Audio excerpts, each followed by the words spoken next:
Lesson 1, the good news begins, I think this is going to lay the foundation. It's going to show us Mark's personality too and how quickly he moves in just the first 15 verses that we cover. But just focus right now on verse 1.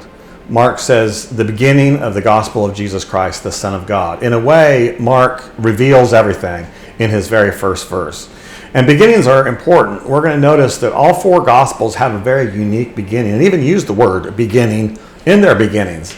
And each presentation of those beginnings tells something about what that gospel writer is focused on, what they really want us to see about Jesus. Matthew, we see, starts with the generations of Jesus Christ, the son of David, the son of Abraham.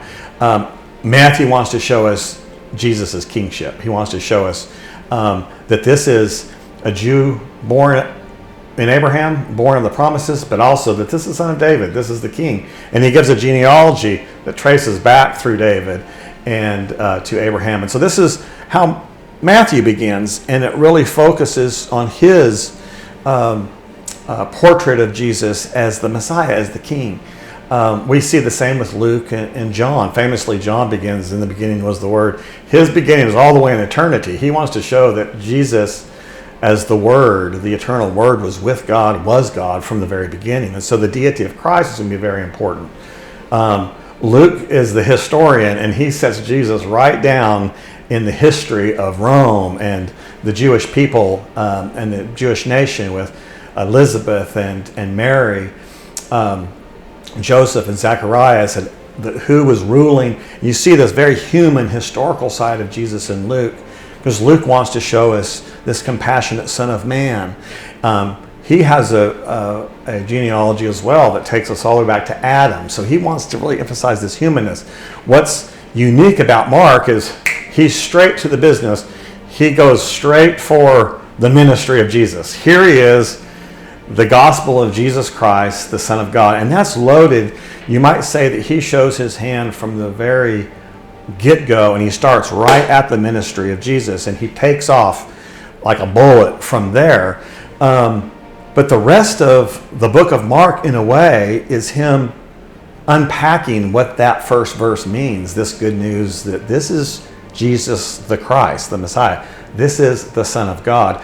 The reader knows from verse 1 who Jesus is from Mark, but we're going to be observing as Mark tells the story of Jesus and how everyone comes to learn and either receive or reject Jesus as the Christ, the Son of God. And so Mark's beginning is very terse, very direct, and we see his speed, that personality, in just the next few verses. He does want to tie Jesus, the coming of the good news of Jesus, he wants to tie that into the prophets. And so he goes straight to Isaiah 40, passage we're familiar with, preparing the way of the Lord, a voice in the wilderness crying. This is Isaiah 40, a chapter that also talks about the good news to come. If you want to go back and read Isaiah 40, what we see here happening is Mark wants to ground not only the ministry of Jesus, but the ministry of John the Baptist in the prophetic word.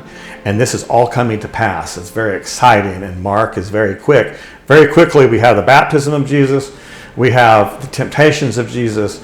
We have the arrest of John. We have Jesus' ministry starting, saying, the gospel of the kingdom is at hand, repent and believe. And so that's just the first 15 verses. We move very quickly.